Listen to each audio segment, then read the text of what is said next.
Muy buen día nuevamente, estimados estudiantes. Hasta el momento nosotros hemos realizado un análisis de diversas clases de obligaciones, ¿no? Y nosotros veíamos cuál es la diferencia entre las obligaciones naturales y las obligaciones civiles.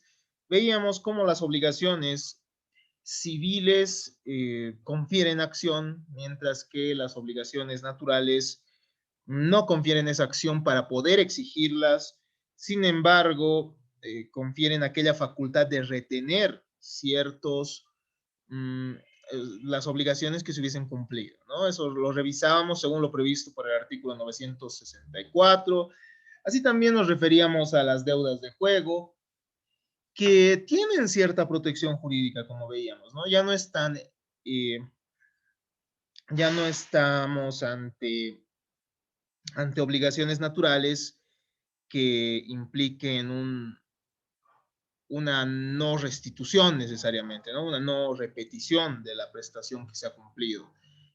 Sin embargo, todavía nuestro Código Civil establece que si se ha cumplido una obligación de manera una obligación que sea contraria a las buenas costumbres, entonces tampoco se puede establecer la repetición, ¿no? O sea, tampoco se puede exigir la repetición.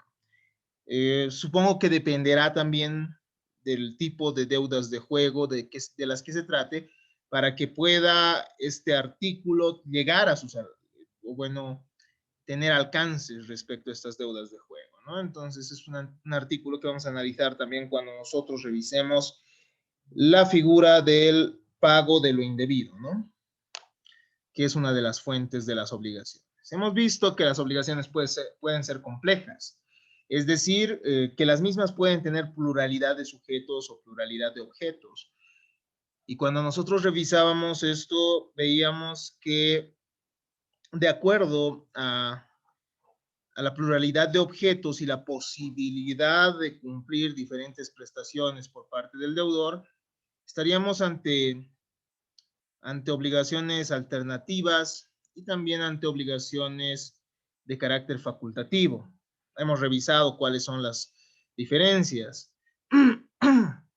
Veíamos también que estas son obligaciones disyuntivas, ¿no? Pero también hay obligaciones conjuntivas que no tendrían un régimen especial y que tendrían una aplicación muy similar a las obligaciones simples en lo que respecta a la normativa, ¿no?, que se tiene que aplicar. Por otro lado, nosotros veíamos las obligaciones con pluralidad de sujetos. Y nosotros, cuando revisábamos esto de las obligaciones con pluralidad de sujetos, analizábamos la figura de la mancomunidad simple y la solidaridad, ¿no? La mancomunidad en sí es un término que se utiliza para establecer que hay varios sujetos que se ven involucrados en la relación obligatoria, ¿no? Y esta puede ser una mancomunidad simple en caso que la deuda se pueda dividir entre acreedores y deudores. Entonces, cada uno de los deudores solo tendrá que cumplir con su parte, y cada uno de los acreedores, por su parte, simplemente podrá exigir la parte que les corresponde, ¿no?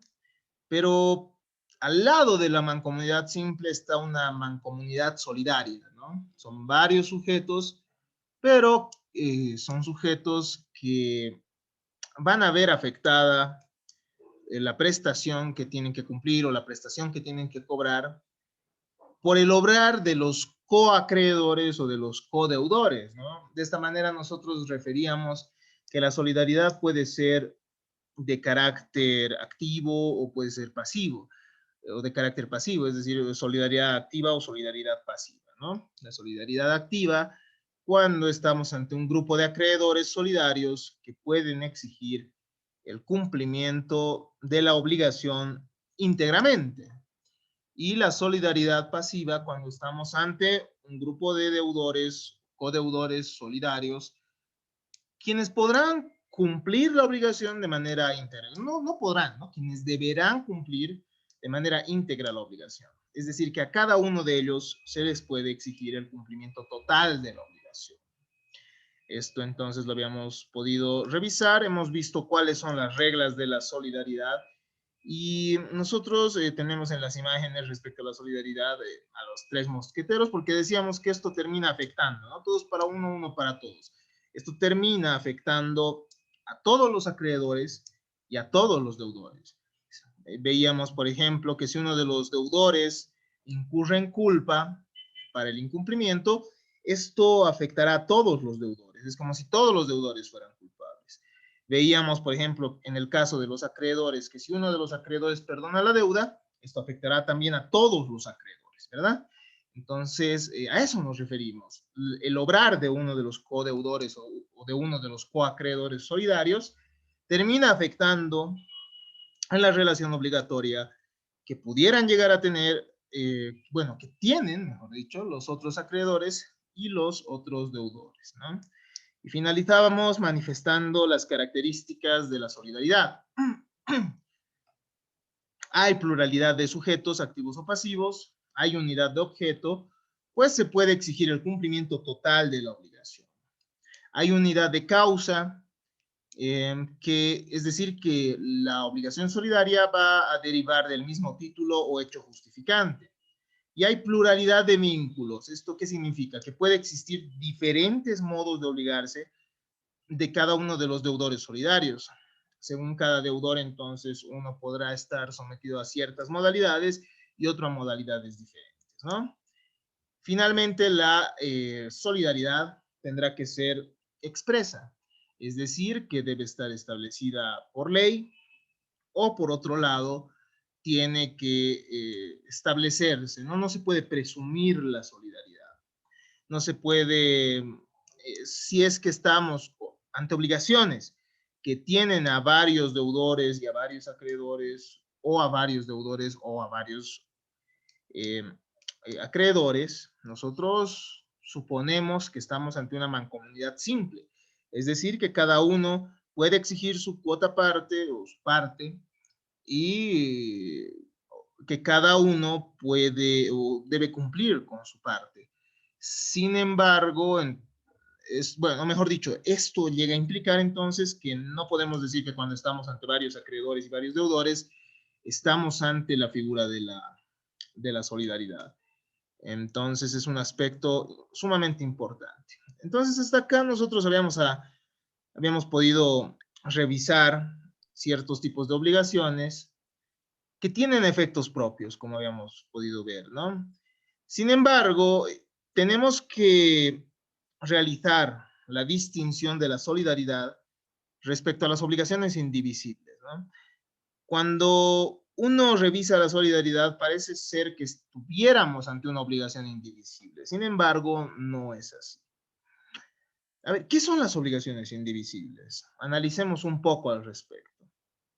La obligación es indivisible cuando hay en ella pluralidad de acreedores, deudores o ambos, y el objeto a pagar es indivisible. Mientras que nosotros, cuando hablamos de solidaridad, nos referimos a un vínculo jurídico establecido por ley con consecuencias propias. Nosotros hablamos de indivisibilidad cuando el objeto de la obligación termina siendo imposible de dividir. Si se dan cuenta, hay una diferencia que vamos a ir aclarando también en un momento más. El efecto de estas trasciende en el pago, entonces. Solo pueden cubrirse por entero. Es parecido a la solidaridad, pero hay alguna diferencia que debemos realizar, hay alguna diferencia que debemos analizar, ¿no? Cada uno de los acreedores puede exigir en su totalidad el cumplimiento de la obligación. Cada deudor debe pagar por entero sin que implique solidaridad, nos dice. Entonces estamos ante una figura diferente, ¿no? Los efectos son parecidos, pero el motivo por el cual se tiene que cumplir totalmente con la obligación es por la indivisibilidad del objeto. Ustedes cuando han visto la materia de bienes, veían que hay ciertos bienes o ciertas cosas que son indivisibles, ¿verdad? Veían cosas divisibles y cosas indivisibles. Y las cosas son indivisibles en mérito a su naturaleza, en mérito también a acuerdo de partes, ¿no? Y las partes pueden decidir cuándo un determinado bien es indivisible. Este tipo de obligaciones indivisibles entonces recae sobre ese tipo de bienes que también, ¿no? Y están previstas por el artículo 31 del Código Civil. ¿Cuáles son las fuentes de la indivisibilidad? En primer lugar está la voluntad de partes.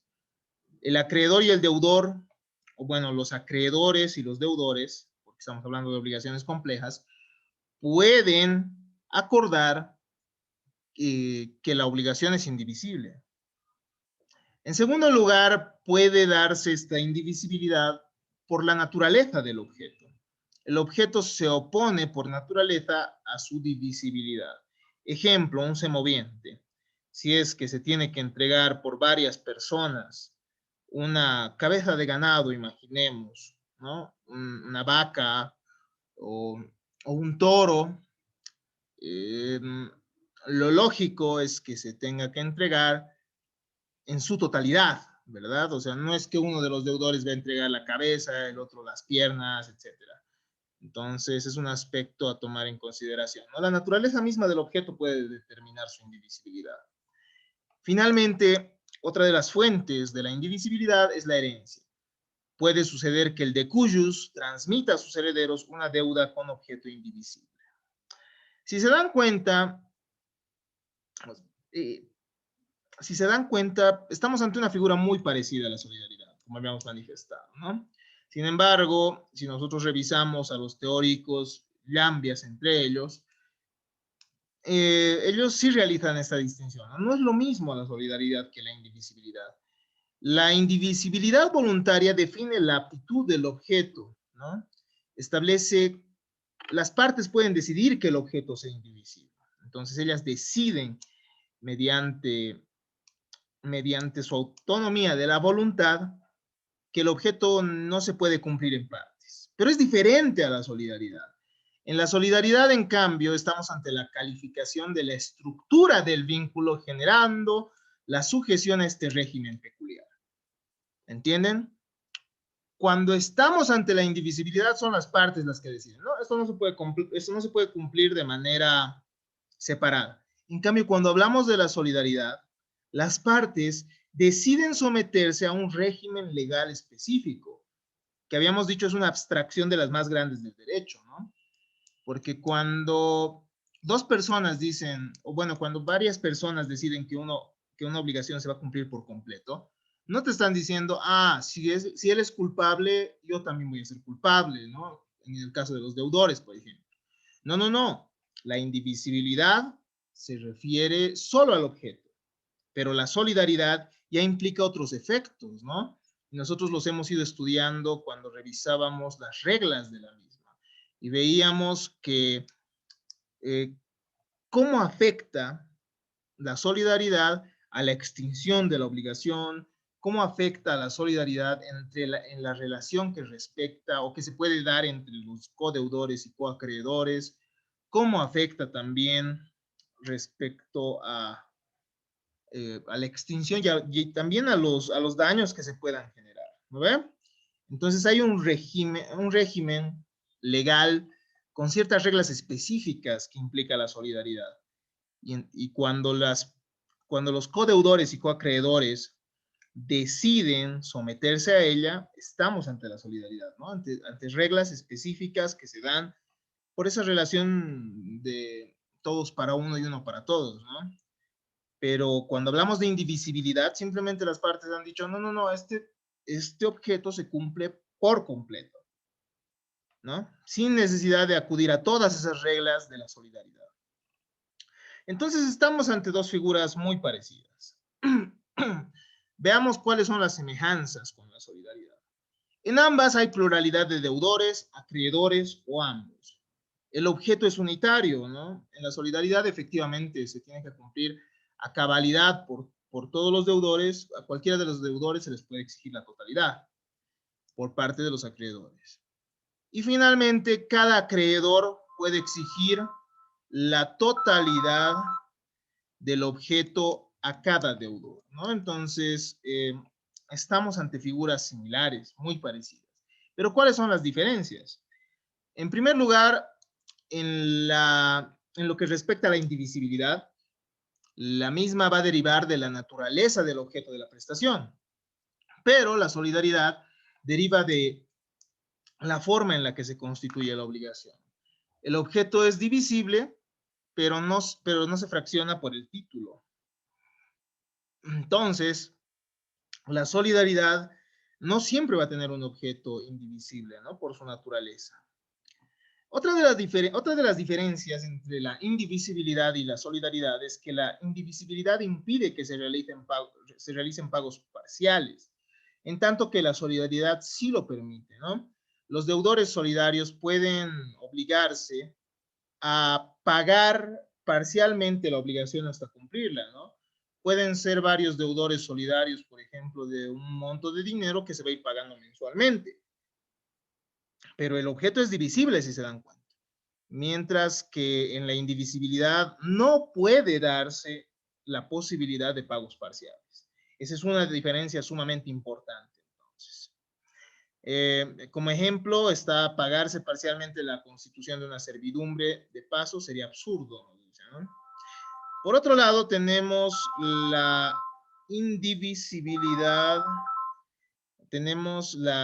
que la indivisibilidad termina por el incumplimiento, generando el pago de daños y perjuicios. Entre otros, la solidaridad, por otro lado, puede terminar por voluntad del acreedor o por voluntad de la ley. Continuemos entonces. ¿Cuál es el régimen legal de la indivisibilidad? ¿Qué consecuencias jurídicas trae consigo? La mancomunidad está regulada por los artículos 429 al 432 del Código Civil, ¿no?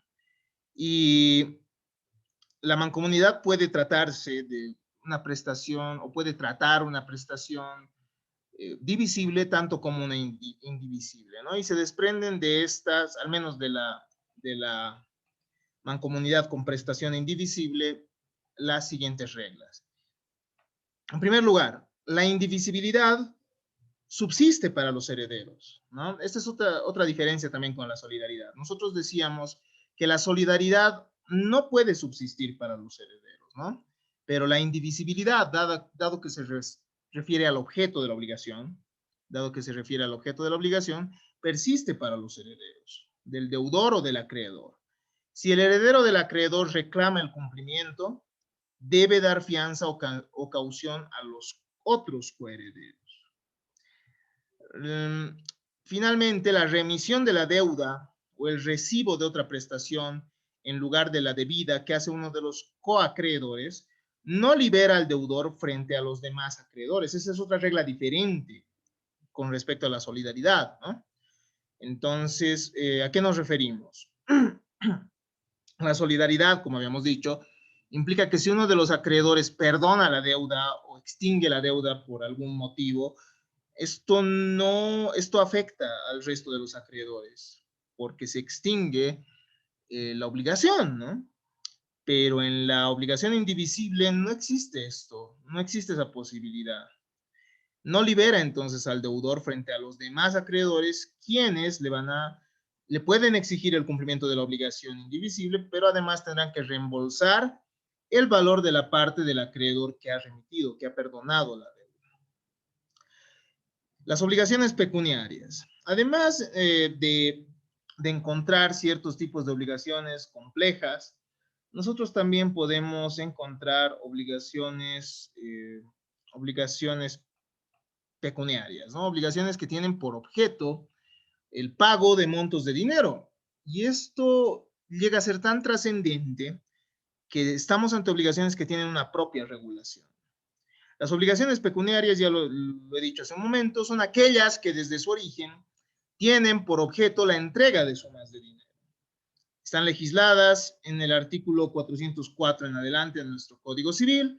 Su objeto es el dinero, que si bien satisface necesidades humanas por sí mismo, indirectamente, no va a satisfacer, ¿no?, directamente las necesidades humanas que existen, pero indirectamente sí puede hacerlo, como ustedes bien lo conocen, ¿no? ¿Cuál es el concepto del dinero? ¿A qué se refiere esto? El dinero, estimados estudiantes, es la moneda autorizada por el Estado, o sea, una cosa valiosa, a la cual la autoridad le atribuye la función de unidad de medida de valor de los bienes. Entonces resulta siendo trascendente el dinero porque nos va a pedir, nos va a permitir no demostrar, nos va a permitir establecer un valor del resto de las cosas. Antiguamente esta función era pues, desarrollada o esta función se cumplía por la sal, ¿no? Que de ahí viene, por ejemplo, la palabra salario, como ustedes ya tienen conocimiento, ya han debido ver en la materia de derecho laboral. Posteriormente, esto pasa a cosas valiosas, es decir, el instrumento que medía el valor de las cosas eran ciertos metales.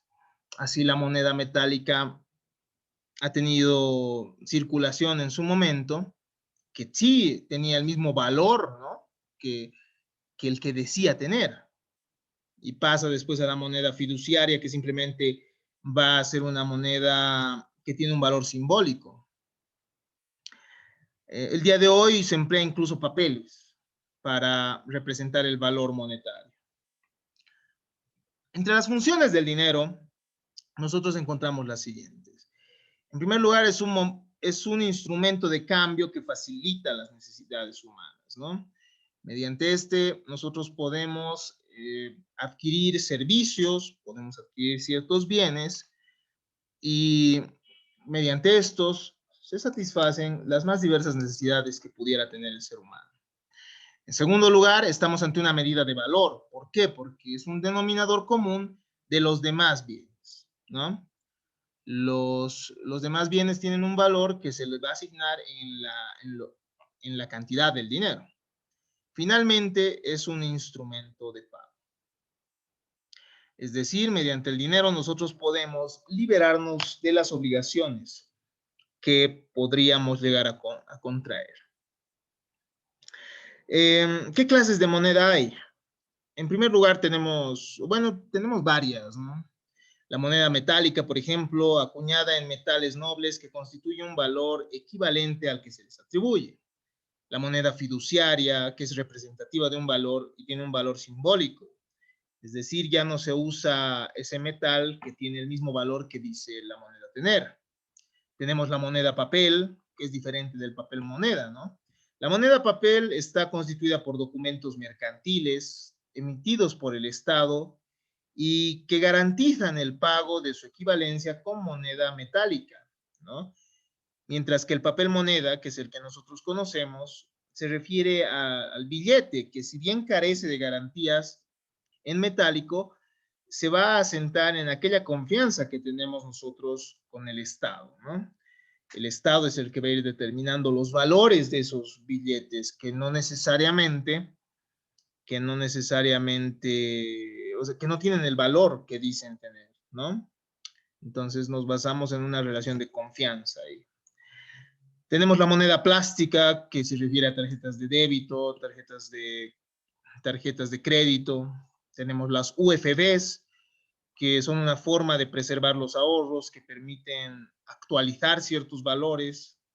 Tenemos las bitcoins, que son ciertas monedas virtuales que permiten transacciones en Internet, ¿verdad?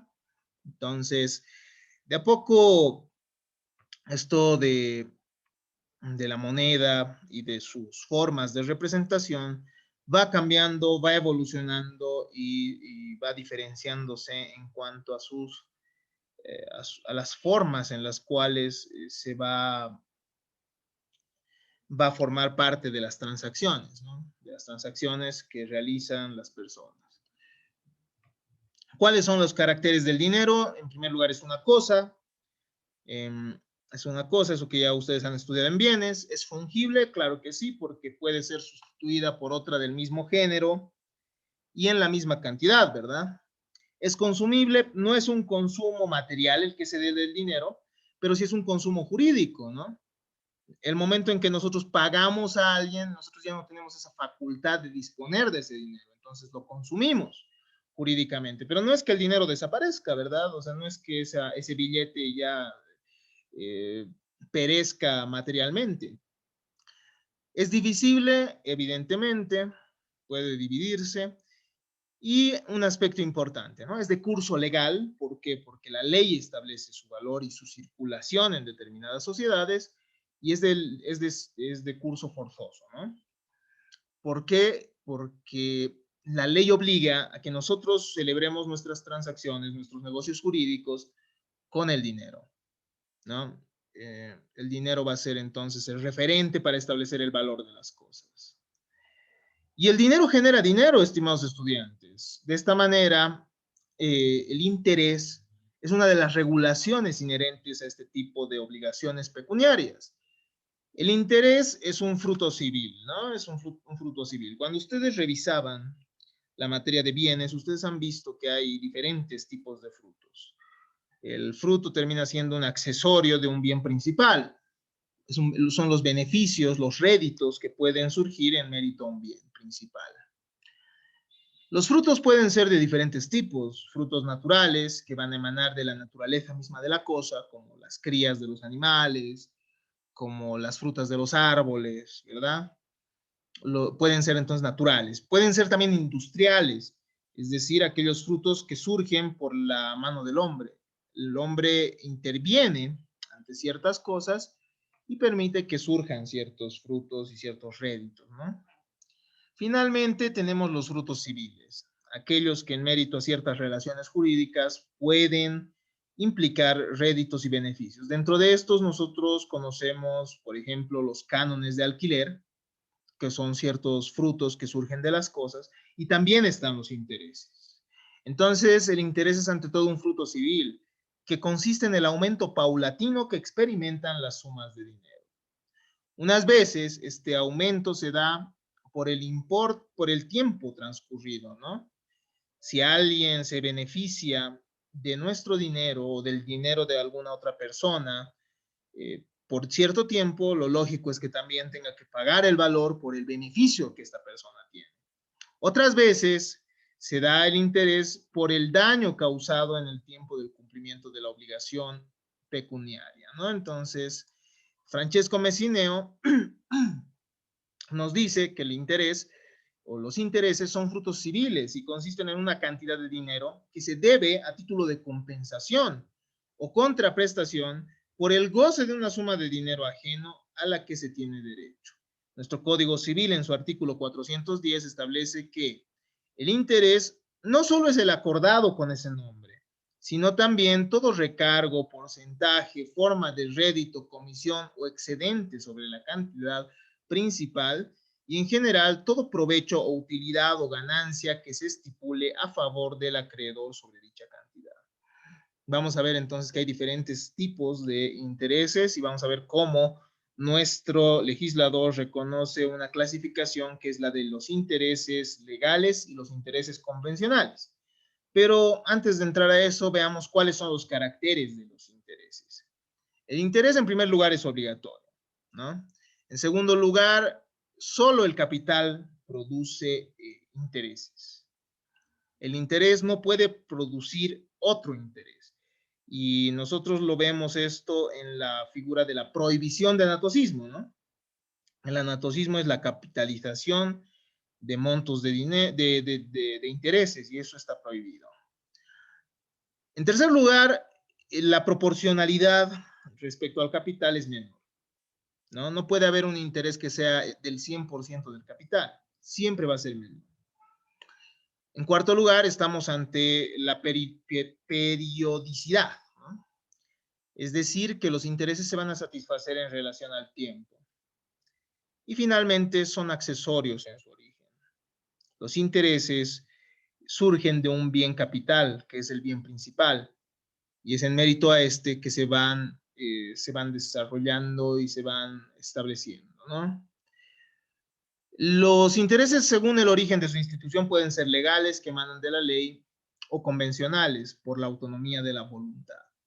Según la función que tienen, pueden ser moratorios, es decir, como una sanción que se da ante el incumplimiento por cierto tiempo de la obligación, y pueden ser también compensatorios, es decir, pueden referirse a una contraprestación por el uso del capital ajeno. Nuestro Código Civil regula los intereses legales y los intereses convencionales. El interés legal, estimados estudiantes, ustedes ya lo saben, ustedes ya han podido revisar esta temática, pues hay un trabajo inherente a esta temática, son los intereses legales. Los intereses legales son del 6% anual a falta de convención. Es decir, que si las partes no han acordado un interés, rige el 6% anual. ¿Ya? Los intereses, por otro lado, pueden ser convencionales y están previstos en el artículo 409 del Código Civil. Los intereses convencionales, estimados estudiantes, no pueden superar el 3% mensual. Si nosotros hablamos de intereses superiores, estamos ante la figura de la usura. ¿Qué es la usura? La usura siempre ha existido, ¿no? En primer lugar, ha sido un flagelo de la humanidad por el cual ciertas personas se aprovechan de otras, abusan de la necesidad de sus semejantes, cobrando intereses excesivos. Y un monto mayor a los intereses establecidos por la ley, entonces implica esta figura de la usura, ¿no?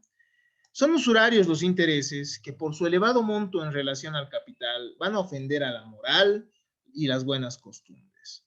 La usura tiene como consecuencia la restitución, según lo previsto por el artículo 413 del Código Civil. Es decir, que si una persona ha pagado intereses en mayor monto al que en realidad debe ser según la ley, puede pedir la devolución de esos montos excedentes, sin perjuicio de las sanciones penales, pues la usura, estimados estudiantes, termina teniendo como consecuencia también la responsabilidad penal, según lo previsto por los artículos 360 y 361 del Código Penal. Cuando una persona capitaliza el interés, es decir, lo aumenta al capital y de ahí surgen intereses nuevamente, estamos hablando del interés, ¿no? Y además de la usura, es decir, además de establecer intereses superiores a los establecidos por ley, como una prohibición, además de que nuestra norma jurídica prohíbe que el interés sea superior a los montos establecidos por la ley, también la ley va a prohibir esta figura, ¿no? Del interés. ¿Qué es el anatocismo? Es la capitalización de intereses o interés compuesto, de modo que se agregan los intereses al capital originario, pasando a redituar nuevos intereses y van a ser intereses respecto a una suma mayor, si se dan cuenta, ¿no? Muchas veces las personas dicen, tú me debes tanto dinero de intereses. Lo que vamos a hacer es que lo vamos a volver todo eso un capital y de ese capital tú me vas a pagar los intereses. El anatocismo entonces acrecienta aceleradamente la deuda de dinero y es, en otros términos, el interés del interés. El artículo 412 del Código Civil prohíbe esta figura, estableciendo como consecuencia la nulidad de este tipo de acuerdos. Además, resulta la repetición de lo pagado. Según lo previsto por el artículo 415 de nuestro Código Civil, estas disposiciones respecto a la usura y el anatocismo no se aplican a las tasas de interés bancario, que tienen sus propias regulaciones, ¿no? Entonces, uno no podrá manifestar que los intereses establecidos por el banco sean usurarios, porque tiene sus propias reglas. ¿Cómo se extinguen los intereses? Los intereses son bienes accesorios, como habíamos dicho, ¿no? Entonces, si la obligación principal se cumple, también el interés. Los intereses son una obligación accesoria, por lo que se extinguen por la vía de consecuencia cuando la obligación principal se extingue. Si la deuda principal prescribe, el interés también prescribe. Recordemos que según lo previsto por el artículo 321, parágrafo 2 del Código Civil, si una persona otorga un recibo por el capital sin reserva de los intereses, hace presumir que se ha pagado también los intereses, ¿ya? Si uno recibe entonces si un acreedor otorga a su deudor un recibo en el que se establezca el pago del capital, se presume que se han pagado los intereses, ¿no? Por consecuencia de que lo accesorio sigue la suerte de lo principal. Pero es una presunción juris tantum, ¿no? Nosotros ya hemos visto esto cuando revisábamos el tema del recibo como un derecho que tiene el el, el deudor, ¿verdad? Respecto a las obligaciones en moneda extranjera, también nuestra legislación se refiere a estas y trata de establecernos alguna regulación. Nuestra legislación permite que se constituyan obligaciones en moneda extranjera y establece que su pago puede hacerse en moneda nacional, según el tipo de cambio, el día del vencimiento del pago, ¿no? Esto según lo previsto por el artículo 405 y 406 de nuestro Código Civil. Entonces, si una persona se obliga en moneda extranjera, podrá pagar en moneda nacional el monto de dinero, siempre y cuando al vencimiento del plazo se cumpla en la cantidad según el tipo de cambio, ¿verdad? Entonces, esas son las consecuencias de las obligaciones pecuniarias, es decir, las obligaciones que se dan respecto a sumas de dinero. Ahora corresponde analizar las obligaciones propter rem.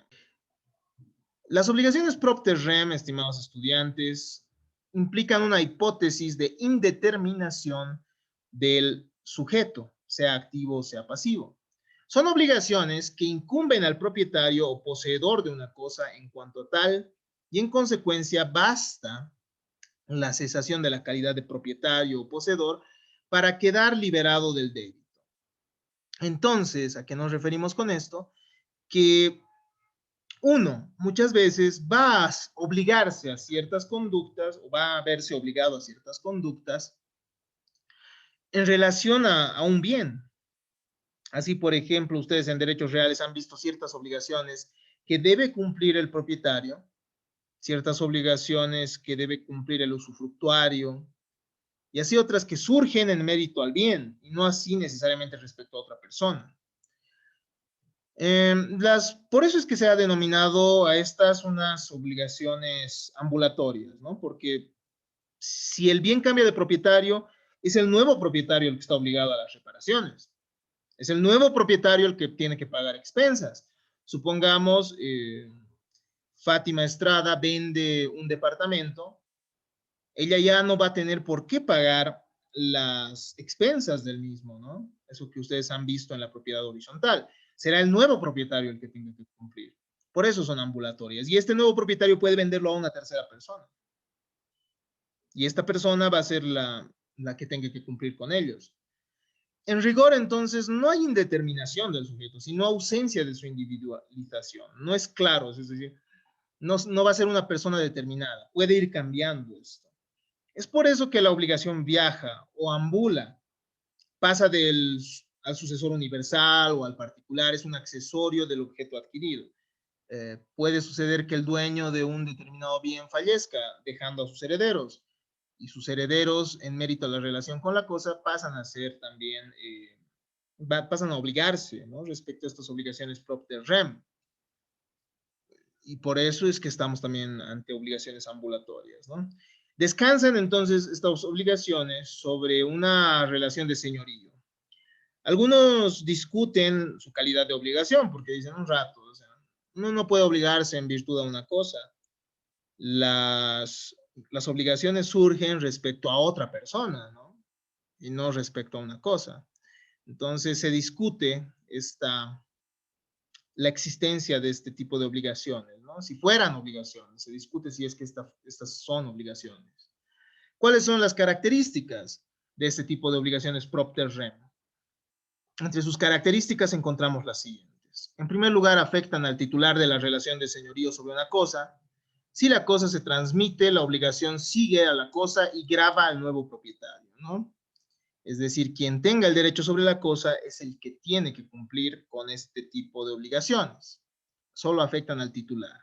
El titular de la relación de señorío puede liberarse abandonando o transfiriendo la cosa, ¿no? Que esa es una peculiaridad. Las obligaciones, ustedes han debido ver y van a ver seguro cuando sigan desarrollando el tema de la extinción de las obligaciones, tienen sus propias formas, ¿no? Sus propias formas de extinción.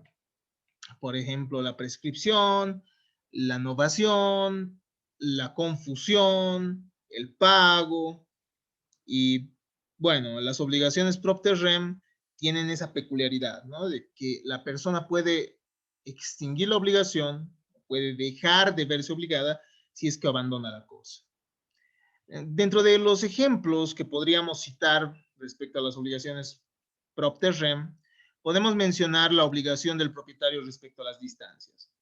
Ustedes han debido ver en la materia de derechos reales que nuestro Código Civil establece ciertas distancias para la plantación de ciertos árboles de tallo medio, tallo alto y tallo bajo. Han debido ver también que hay ciertas distancias para no vulnerar la privacidad del fondo vecino. Esto se refiere a las vistas, a las luces. Y estas terminarían siendo obligaciones que debe cumplir el propietario respecto al bien, ¿no? Hay también la obligación de cortar ramas que pasan el límite de la propiedad. La obligación también en la copropiedad de pagar proporcionalmente los gastos sobre la cosa. El pago de expensas en la propiedad horizontal también, previsto este pago en los artículos 162 y 191 del Código Civil.